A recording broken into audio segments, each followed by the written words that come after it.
Hi friends, my name is Jess and welcome back to my channel, Books Past Bedtime.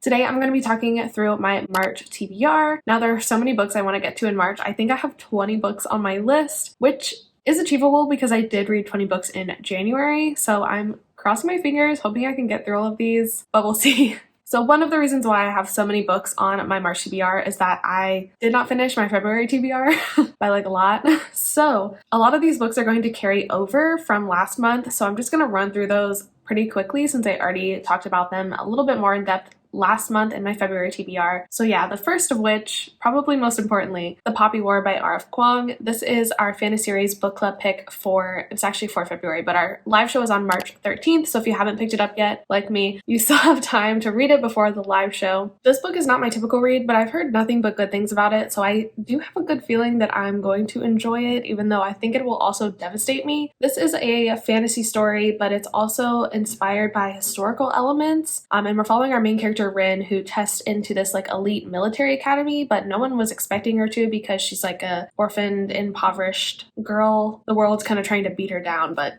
she's like a badass and proves them wrong. That's the impression I get from the description. I don't want to know too much more than I already know going into this though, so I'm just going to keep it vague, but I'm super excited to hop into this one and see if it lives up to the hype surrounding it. The rest of the books on my list that are carrying over from my February TBR are all for upcoming videos that will finally be out this month. Please hold me to it. The first of which I'm reading like hyped TikTok romances because I've just been in such a romance mood this year. I'm turning into a regular romance girly. So I'm testing out popular TikTok books. You know, everyone has done it.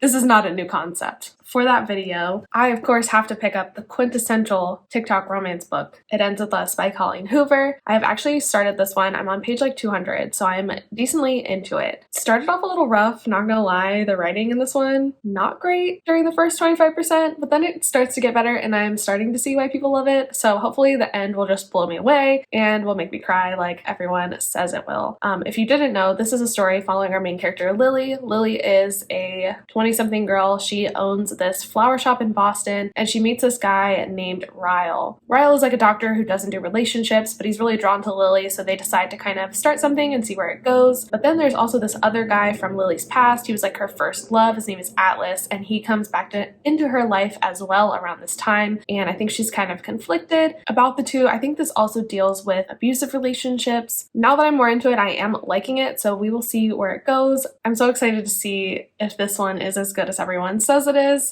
I'm on the fence now, so stay tuned to find out. The second book I will feature in that video will probably also not be a surprise, and that is The Love Hypothesis by Ali Hazelwood. This is a sort of tropey, wonderful, hyped romance. I've also started this one, but I'm only 20 pages in.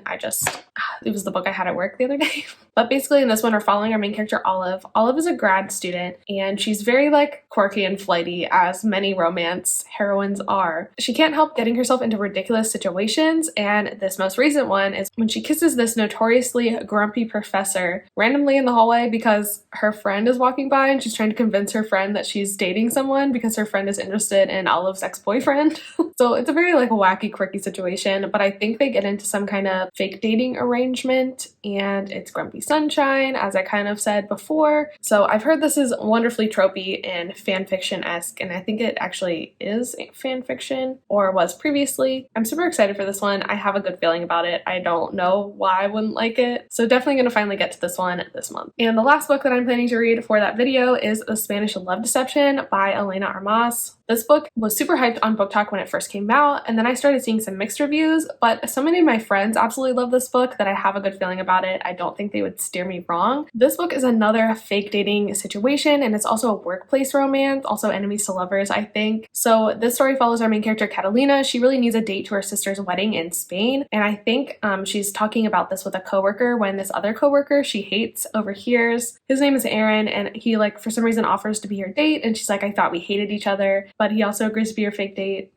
This is the gist I've gotten from hearing other people talk about this book. I've heard it's slow burn and it's actually pretty long for a romance book, but I've also heard that it's really worth it. So I am hopeful that that is correct. I know that Amanda and Casey really love this book. Amanda hasn't steered me wrong for slow burn romances yet, so I'm hopeful that I will also love this one and it will live up to the hype for me. Okay, and the last little bit, actually that is a lie. Some more carryover from my February TBR. If you didn't know, I read Colleen Hoover for the very first time last month, which I will talk about more in my wrap up. But I'm going to be continuing reading more Colleen Hoover for like a Colleen Hoover taste test, author taste test sort of video. So I have 2 more books by her that I'm planning to read in March. I was planning to read them in February, but now I'm planning to read them in March. The first of which is Ugly Love. This is a book following Tate and Miles. They are both not looking for anything serious, so they strike up like a friends with benefits situation. But of course, friends with benefits in books always turns into friends with benefits with feelings. So I believe they will fall in love. I think this is the most classically romance book of any Colleen Hoover, because I feel like a lot of her other ones kind of trend towards women's fiction and that they have more like emotional elements to them. But I think, if I'm not wrong, this is like a romance. So I'm excited for this. Also, one of the characters is Pilot. I know I've mentioned that on my channel before, so that really intrigues me. I'm excited for this one. And last but not least, in terms of Colleen Hoover books, I definitely want to read Regretting You. This is a more YA book, if I'm not wrong, of Colleen Hoover's, which is very interesting to me. It follows our main characters, Morgan and Clara. Morgan is Clara's mother. We're following them as they lose their husband/father, and then I think they both have their own respective romances, and they're both dealing respectively with their grief, and they don't necessarily get along the best, but I think it's going to examine their relationship and how they relate to each other, hopefully begin to grow closer, things like that. I feel like I see this one around a lot, but don't actually know that many people's opinions on it, so I'm super excited to get into this one and see where it goes. And then I still have 3 more books that are carrying over from February because I just did not do well with following my February TBR. I discovered Only James and read like so many of their books, so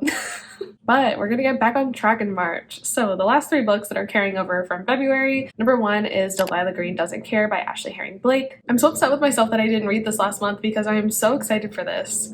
Ashley Herring Blake is one of my favorite authors, and this is her first foray into adult romance. In this book, we're following our main character, Delilah, who comes back to her hometown because she agrees to photograph her stepsister's wedding. And there she meets Claire. Claire is one of her stepsister's bridesmaids, I believe, and I think that they had some kind of like animosity between them, maybe like a slight enemies to lovers situation will be going on. But I think they begin to grow closer because they both want to convince Delilah's stepsister that she shouldn't be marrying the man she's marrying, or some kind of shenanigans like that, and they fall in love along the way. So I'm super excited for this female romance from Ashley Herring Blake. I also know that it's like open door smut. So excited. I think Ashley Herring Blake is going to knock it out of the park. I rated like every book I've read by her 5 stars, so super excited to get to this one as soon as possible. I also still need to read I'm So Not Over You by Kosoko Jackson. This is another adult romance. This one is male, and it's like a second chance romance, I believe. So we're following Kian and Hudson, who broke up a couple months ago, but then Hudson texts Kian and asks him to meet him. Kian agrees because he thinks Hudson's like gonna apologize or something, but actually Hudson asks him to pretend to still be his boyfriend while his parents are in town. Kian reluctantly agrees. This arrangement gets drawn out longer than Kian expected, and they start to kind of realize that maybe they were meant for each other all along and fall back in love again. I'm not a huge fan of second chance romance, but I also thought I wasn't a huge fan of fake dating, but I was proved wrong about that this year, so I'm super excited to give this one a try and see what I think about it. And then my last book that is carrying over from my February TBR, Love and Other Disasters by Anita Kelly. This book follows Dahlia and London, who are both contestants on a competition cooking show. Dahlia was recently divorced and wants to kind of reinvent herself, come on this cooking show, prove herself. London has just recently come out as non-binary, and they also kind of want to prove themselves on this show. Neither were looking for romance, obviously, but they find each other and fall in love. I've heard both really good things and not so good things about this one. I know Christine DNF did, I'm pretty sure, but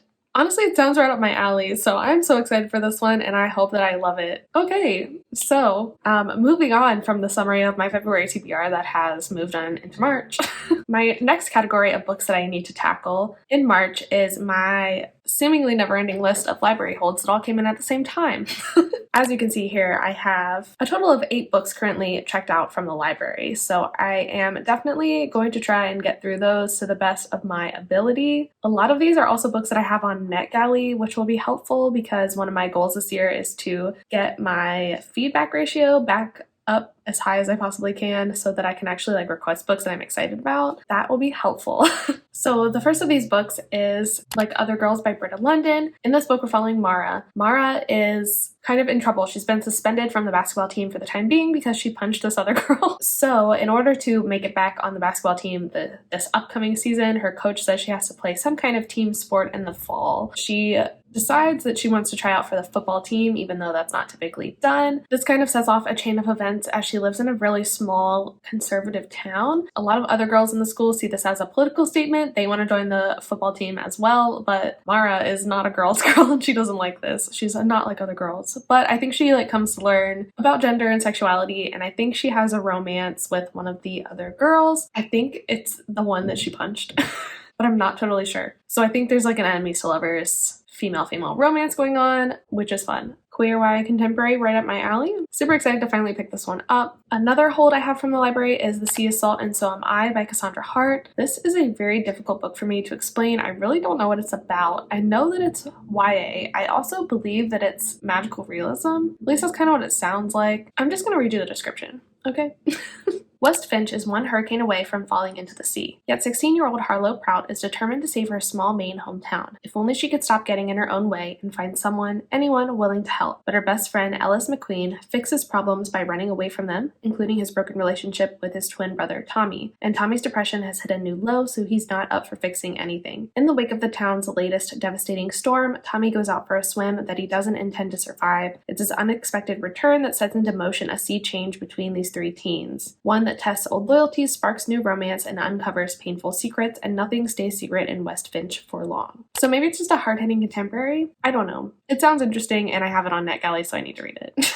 Next book I have out from the library is Lost in the Neverwoods by Aiden Thomas. This is a book that I actually soft DNF'd last year. I think I made it to the 40% mark and it just wasn't grabbing my attention. And I really want to give it another try because Cemetery Boys by Aiden Thomas was one of my favorite books that I read. I must have read it in 2020, but I loved it so much, and I love Peter Pan. It's one of my favorite Disney stories, and if you didn't know, this is a Peter Pan retelling, and it's kind of like a contemporary mystery retelling of Peter Pan. So we're following our main character, Wendy. Her two brothers mysteriously went missing a while ago, and then she has a chance encounter with this boy named Peter who knows something about the missing children, and they are trying to find and rescue them. When I was reading this previously, I think I've mentioned this before, I really don't like super true, obvious retellings. I prefer them to be kind of like subtle or subversive, and this didn't feel like that when I was reading it, but I really want to give it another shot. It's another one I have on NetGalley, so I really want to get it checked off the list on there, and yeah, we will see. I also have The Cost of Knowing by Brittany Morris checked out on Libby. This is a YA magical realism story about this young black teen who has the power to see into the future, and he actually envisions his younger brother's imminent death, and this really turns his life upside down, and he goes on this quest to try and figure out how to stop this terrible event from happening. So I think this is a story about family, and it also includes some racial commentary. It also has a really high Goodreads rating, so I have a feeling that I will really love this one. I'm super excited to pick it up this month. I also plan to finally read Normal People by Sally Rooney. This will be my first ever Sally Rooney book, and I'm apprehensive.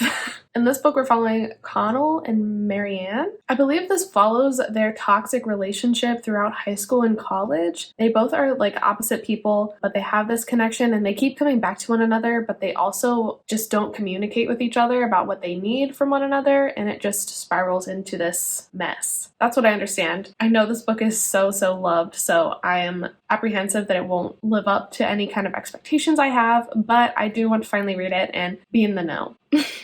Another book I have checked out from Libby is Thanks a Lot Universe by Chad Lucas. This is a queer middle grade story about these two young boys who live very different lives. Brian is in foster care and really having a hard time of things. I think he's starting to develop panic attacks and have issues with his mental health. Ezra is like the popular like golden boy kind of kid.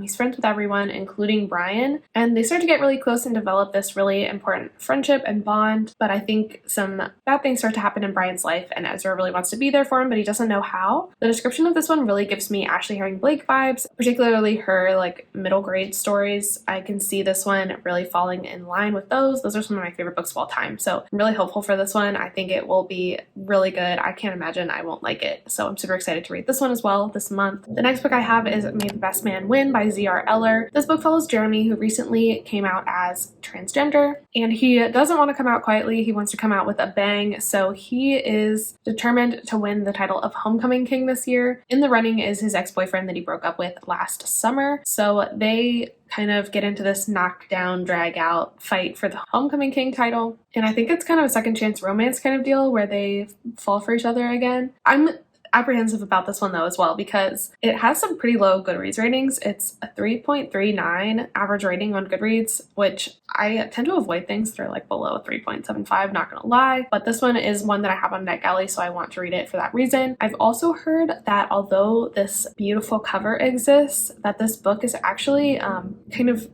dark in tone and in the things that happen. So I'm definitely nervous about what this is going to be, but I'm not afraid of like a darker tone book, and I'm kind of glad that I know that going into it, so at least I can be prepared, which I think was the problem with a lot of the reviews. They weren't prepared for that. I just hope the characters aren't too awful that I can't forgive them in the end, because at the end of the day, this is YA, so I don't want it to be too dark. We will see. I don't know. I'll let you know.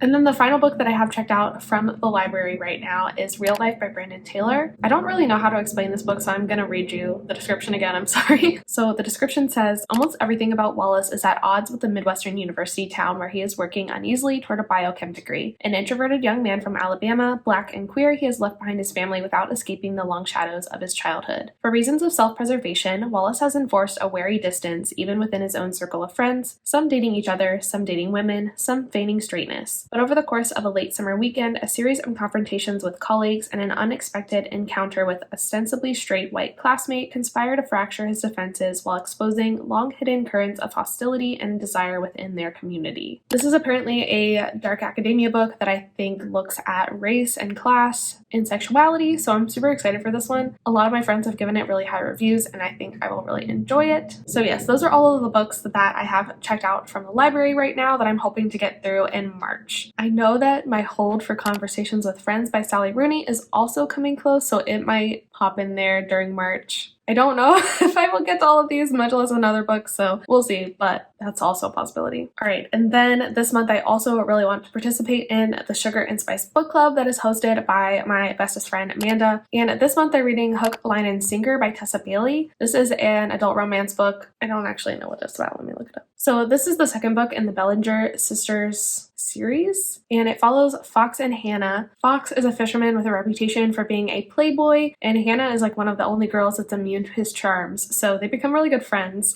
And Hannah actually has a crush on a colleague, so what better way to make this colleague notice her than to pretend she's in a relationship with Fox. So her and Fox get into this fake dating scenario, but then of course they spend more time together and start to realize that they like each other. So this is friends to lovers and also fake dating. I haven't actually read Tessa Bailey before, but I've heard she has good smut scenes, so I'm ready for that as well. This book sounds really cute. I think that I can read this without reading It Happened One Summer, but I think I'm also going to try to read It Happened One Summer before I read this one, just so that I have the full experience. It Happened One Summer is the first book in the series. This is a Schitt's Creek retelling, which means nothing to me because I have never seen Schitt's Creek. But in this book, we're following Piper, and Piper gets into some kind of trouble, and she's cut off from her money by her stepfather. And she is sent, along with her sisters, to work this dive bar that her father owns in this small Washington town for the summer, to learn some responsibility. There she meets this fisherman guy named Brendan, and he is really grumpy, and they really want nothing to do with each other at first. They don't necessarily hit it off, but of course an attraction starts to brew and their connection starts to grow. So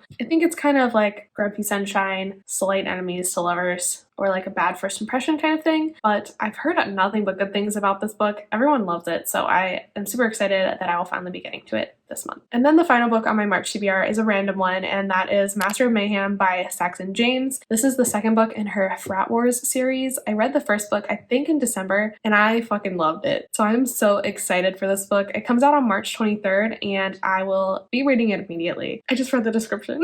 I'm so excited for this book. In this story, we're following Robbie, who is social presidential chair of the frat Sigma Beta Psi. He realizes that he might be gay after one of his brothers, the couple from the previous book, hooks up. He's like, can't stop thinking about them. He's like, maybe I'm into this. So he decides he wants to do some experimenting. And the person who volunteers is the last person he expects, and that is Brandon. He is the risk manager of the frat house, so he's kind of like the one who always has to put a damper on the plans. So they start hooking up and realize that they really like each other. So I can't wait for this book. I'm so freaking excited. Saxon James and only James, no relation, have become like my favorite romance authors, so I can't wait for this new book. Super excited. And yeah, I believe that is everything that I'm hoping to read in March. Hopefully I can knock this TBR out. I'm so excited and ready to go, so I have high hopes. Hopefully I won't have to roll over as many of these books into April as I did from February into March. Only time will tell. So thank you so much for watching this video. Let me know down in the comments what book you are most excited to read in March. Definitely like and subscribe to see more bookish content from me. You can follow me on Instagram if you would like. Thank you again so much for being here, and I will see you in the next one. Bye.